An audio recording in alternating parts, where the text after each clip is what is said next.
Everybody, and welcome to Gaming in the Wild, a video games podcast about games from the artistic, creative side of the tracks from indie to AAA.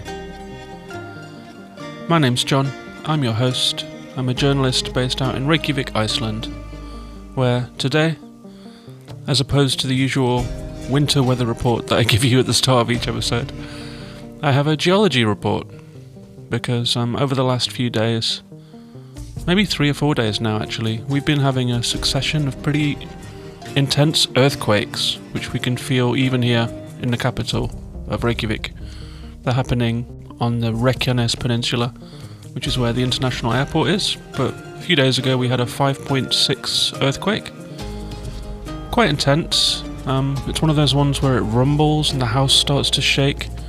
You kind of feel some alarm, but you're pretty safe in the knowledge it's going to be over pretty soon, but sometimes they just keep going and going. And this one kept going, and your eyes widen, and you start to worry, like, is this going to stop, or what? And then eventually it subsides, and then you're hit with a couple of aftershocks in the house, and the shelves are shaking, and things are falling off, kitchen counters and stuff. But we didn't just get one. We've had a succession of them. We had one, I think we've had 2 today that come in at about 4.2 and 4.6. I've been reading the news about it a little bit, of course, as you would. And it seems like there is some ground subsidence going on the tectonic rift, because Iceland is on this tectonic rift between the European and North American tectonic plates. So we have volcanoes, and we have occasional earthquakes, and we have geothermal power and all of that stuff. They're not quite sure what's happening. It's amazing how little people can tell, actually, from up here on the surface of the Earth. But there's a suspected eruption on the way, so I guess we're just going to wait and see. But, about half an hour ago we had another earthquake. It felt like a car had hit the house, just a big bang, and then some aftershocks, so who knows. Maybe there'll be an earthquake live on the podcast for the first time, as opposed to the usual wind howling and all of that sort of stuff. But I've also had quite an eventful week from a gaming point of view. I had an interesting start to the week when I was called up to go and do an interview at CCP. That's a pretty big games company that's headquartered here in Reykjavik. They make EVE Online, the massively multiplayer online space saga game with its own internal economy and wars and thousands of people playing it at any one time. So it's really interesting to go into CCP. They've got a brand new building down by the city airport, the domestic airport. So I popped down there with a cameraman and we hung out in the office a little bit. Got to see CCP in lockdown. They've got pretty strict controls, so just a few people in the office. But it's a really cool building. There's lots of kind of transfers on all the windows of giant spacecraft that exist in the EVE game. And I had to have a chat with the executive producer of the game and ask him some questions about how it all came to be. That was a really interesting chat. So at some point in the future, there'll be a web film that will come online from Ulysses. They're at Ulysses Editions on Twitter, if you want to follow them. But I'll be sure to mention it here when it does happen. I also got a piece of mail I've been waiting for quite a while. It was a new iPhone. Not new as in a 12. I actually found an iPhone XS Pro on eBay in the UK, and I've been wanting a bigger screen ever since I got that Backbone controller, which is like a kind of a clip-on switch controller that turns a phone into a handheld console. So that phone finally showed up. There have been loads of postal delays because of Brexit, the actual Brexit happening, but it finally showed up. It's a really nice big phone. It's really massive compared to my little iPhone SE that I have been using. So I hooked that up, and I've been having a good time trying out some Apple Arcade titles, playing some mobile titles on that. Really makes a huge difference, that extra few inches of screen space, especially anything with text involved. So I've been running through a few fun games. I had a few sessions on Nuts, the new Apple Arcade title, which was also produced here in Iceland. I'm going to go and have a chat with the developers of that game soon, and maybe they'll make an appearance on the podcast, who knows. I also tried out Journey and Pathless, and they ran pretty well. Not quite as smoothly as, on a Switch or a PlayStation or anything, but well enough that you barely notice. It's just the odd kind of judder on the visuals. And I've got a little short list here of games that I want to try, like Beyond a Steel Sky. I played the original Beneath a Steel Sky back in the mid-90s when it first came out on the Amiga. And I'm also quite curious to try Stella and the College Atlas, South of the Circle. And I also had a go on Monument Valley. It's a game that I have never played before, obviously pretty renowned mobile game, but it was brought to my attention by Hannah on the show's Discord server. He was posting some screenshots and saying that he thought it might be a really good fit for the show.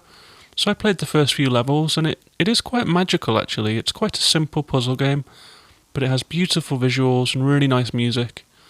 And so I'm going to work my way through Monument Valley, and who knows, maybe I'll talk about that one later as well.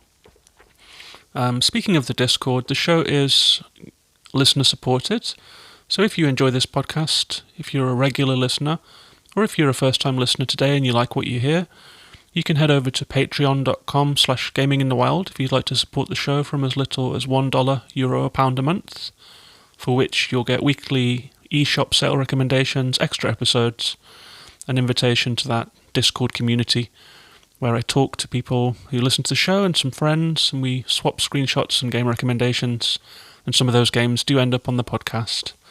So that's patreon.com/gaminginthewild if you're interested in that. I'll put a link in the show notes so you can click straight on through if that's of interest to you.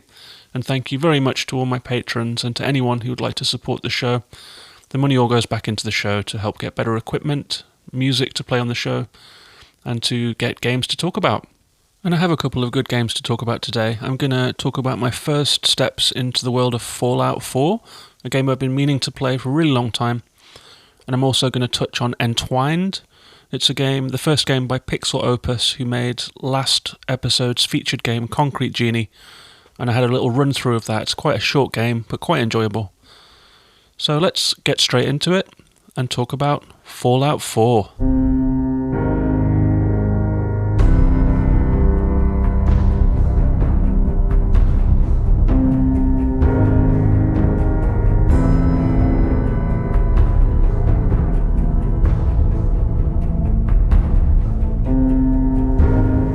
So Fallout 4 was one of the very first games that I bought for my PlayStation 4 last January of 2020.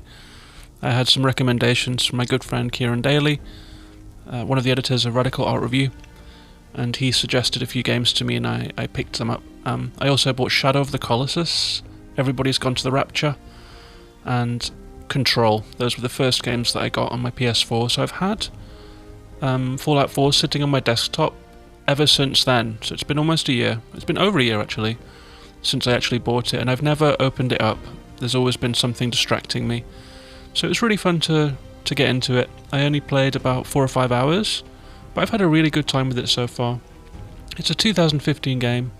It came out the same year as The Witcher 3, which is quite interesting if you look at the graphics and the technical achievements of both of those games.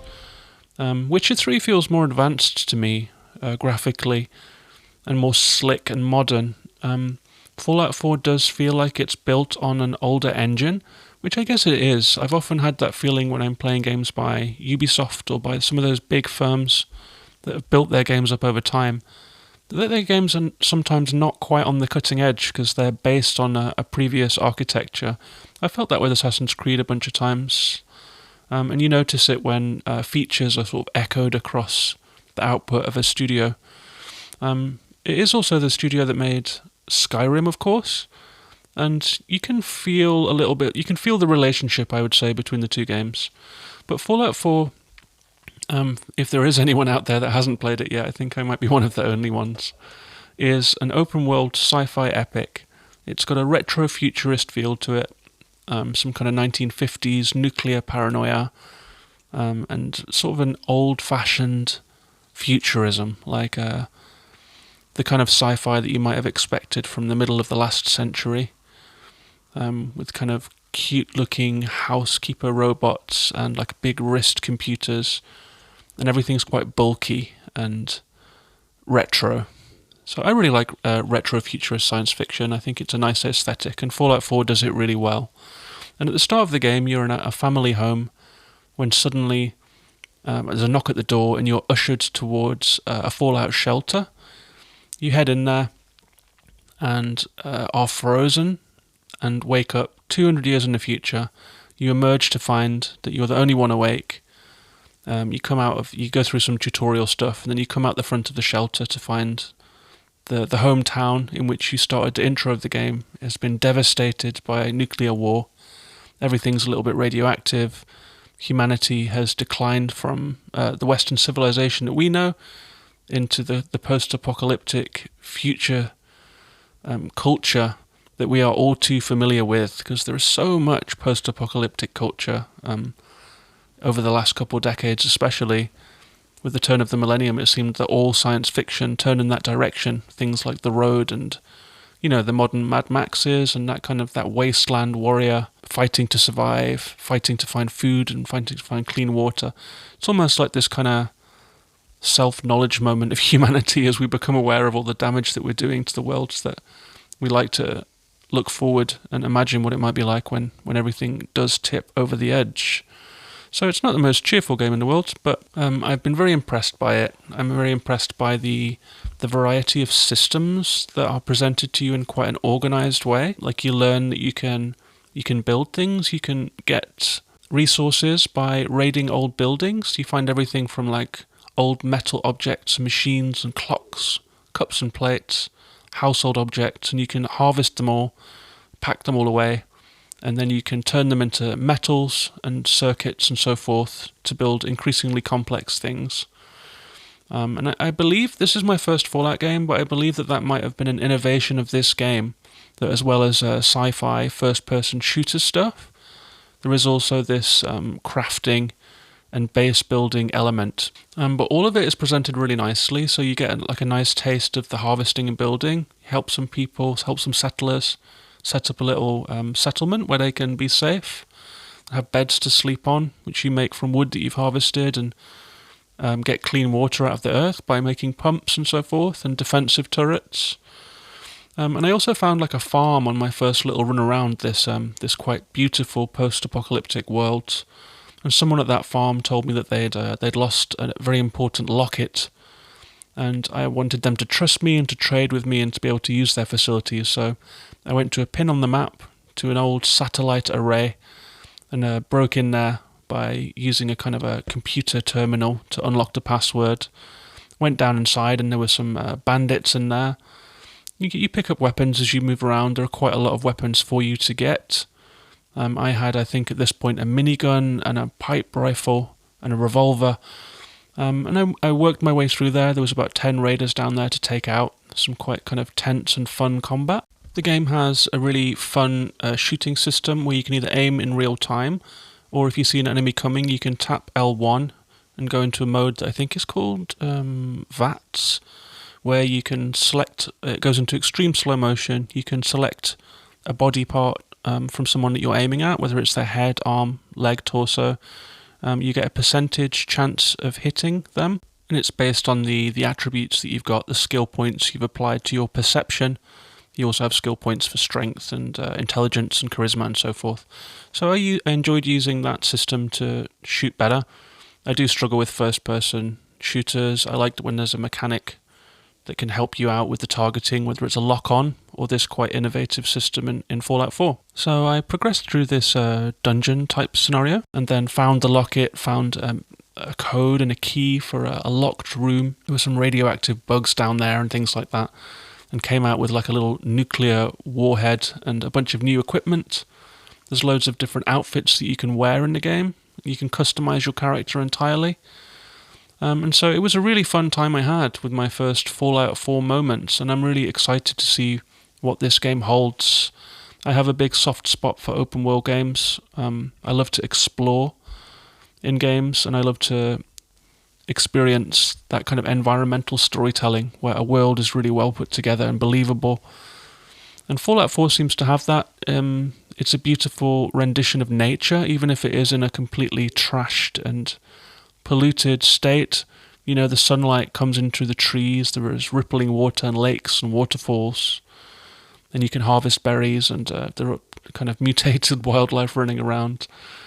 And because of this retro style that it has, there's like petrol stations that have like a kind of a big neon rocket logo, and a kind of an old style diner cafe. And the characters, the dialogue's been pretty good, and the characters are quite interesting. They've all got their own stuff going on. And I was really happy to find that, because I did try the demo of Fallout 76, and I bounced on it pretty hard. I felt that there wasn't much guidance. I felt that the performance of the game was pretty poor. So I was running around a wilderness with not much idea of what was going on. It hadn't hooked me. There was no narrative, whereas in Fallout 4, there's kind of a missing person case at the heart of a story. So that hooks you in, so you have a reason to keep going, and you have clues to follow. And when you find significant characters, they can help you out on your next steps forward. So it's a really well put together narrative game with a lot of interesting mechanics, a lot of interesting RPG mechanics, a great scenario. It looks good, it sounds good, there's great music. It has kind of foreboding ambient music on it, but you can also listen to classical or like old-fashioned sort of jazz and rock and roll on your wrist computer. And listening to that wholesome kind of music almost makes it more surreal and more creepy and poignant to be walking around this broken down post-apocalyptic wasteland. So yeah, I had a great time with it. I might well talk about it again. I just wanted to give some first impressions. That was Fallout 4.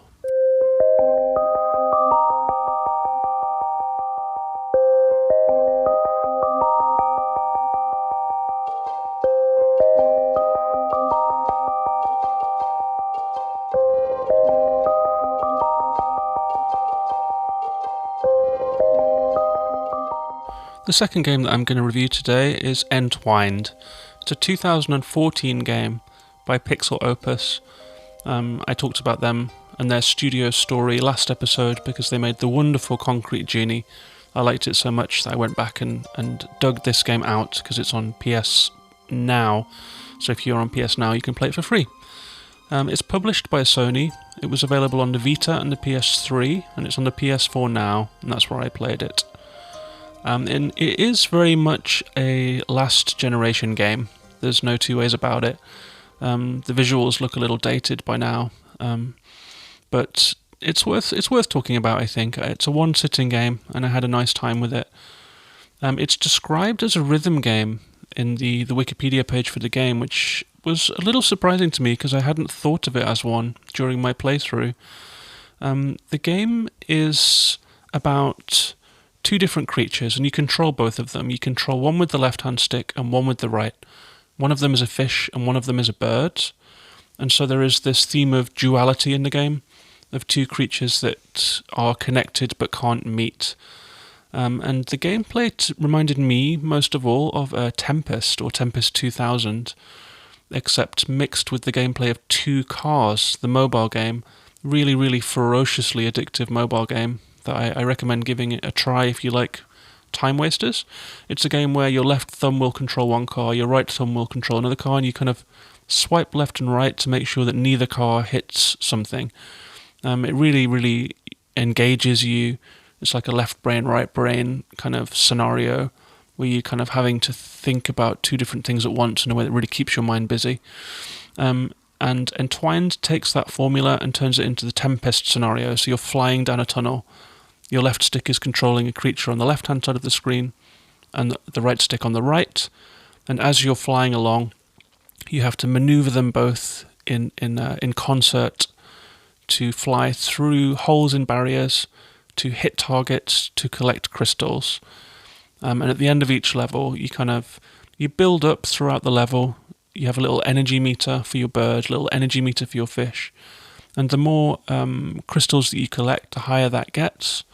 When you've maxed out both of them, which can take quite a while actually. Say you've been concentrating mostly on the left-hand fish and not so much on the bird. The bird's energy gauge might be half full when the fish's is maxed.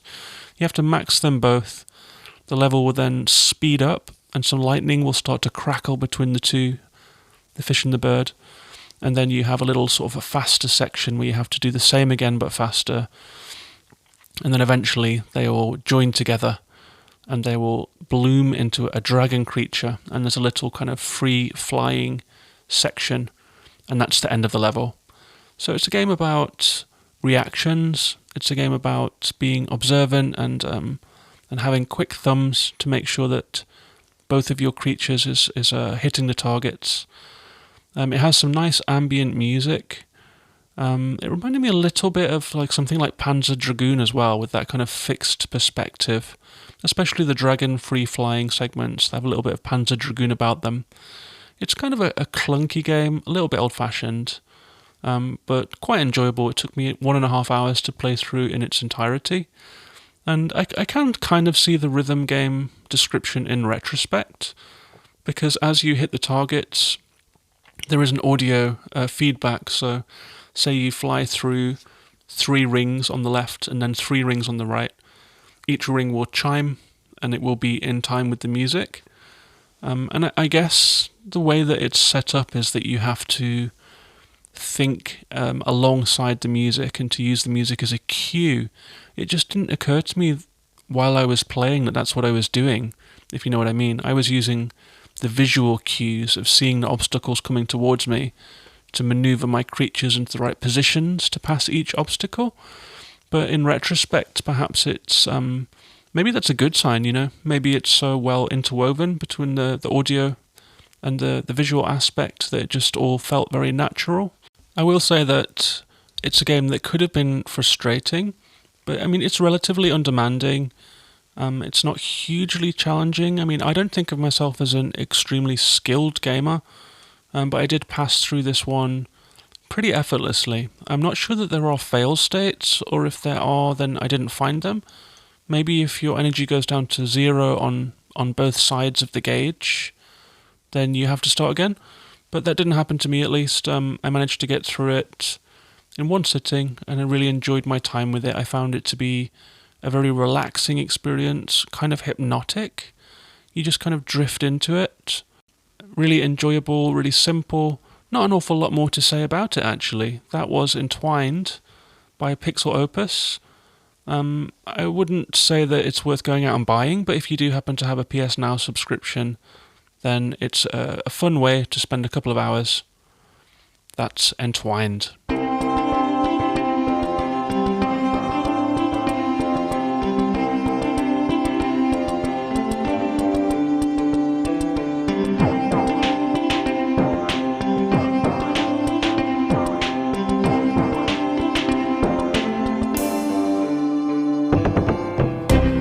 So there was actually an earthquake during the recording of the show, but it came at a moment when I had paused to pour myself a cup of tea, so unfortunately you didn't get to hear the sound of my house shaking as an earthquake hit Reykjavik.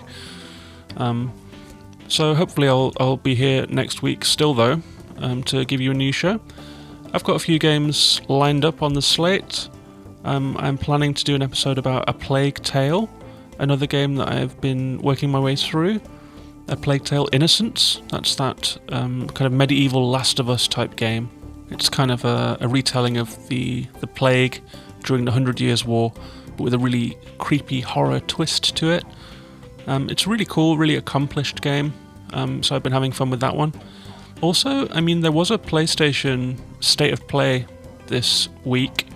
There were 2 games that leapt out to me. The first is Solar Ash, maybe my most looked forward to game, my most anticipated game of 2021.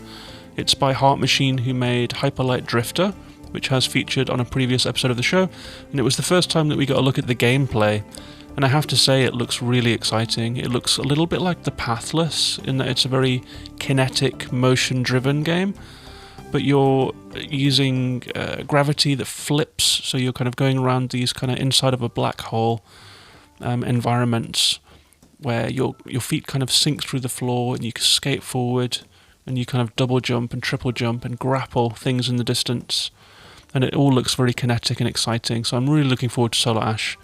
I'll put a link in the show notes for the trailer in case you missed it. I'm also feeling pretty optimistic about a game called Maquette. It's a first-person puzzle game that looks a little in that kind of rich seam of games that includes Portal and The Witness, and more recently Manifold Garden and Superliminal, both of which I covered on the show. Maquette's coming out on Monday. It's another scale-based game, but it looks to have a really cool aesthetic and art direction to it. It seems to have lots of kind of colourful fairground imagery and this kind of circusy feel to it. It looks quite surreal, and I think I'm going to get a review copy of that one next week, so it might even feature on next week's show. So that's all I have for you this week. It's a bit of a short episode. Hope you guys don't mind. I hope you enjoyed hearing about my first trip into the Commonwealth of Fallout 4 and my little sojourn into Entwined. I'll be back next week to talk about Maquette and A Plague Tale, perhaps, maybe some other things. It's always subject to change based on whatever I'm playing any given week. Maybe it'll be a game on that new mobile tablet with the backbone controller and that nice big iPhone Surface. I've been working my way through Nuts and enjoying that one too. So you're welcome to come and find me on social media. I'm at Gaming in the Wild on Twitter, on Facebook, and on Instagram and Twitch, where I sometimes, very occasionally, will live stream. Decreasingly recently, I'm not sure why. I need to get back onto the Twitch game and start streaming again. It's really good fun sometimes. So yeah, you're welcome to come and say hello on social media. Twitter is my main platform. If you've enjoyed the show, you're also extremely welcome to come and support it via patreon.com/gaminginthewild. I've been John, here in earthquake-riddled Reykjavik. Take care of yourselves and each other. Speak to you next week. Bye-bye for now.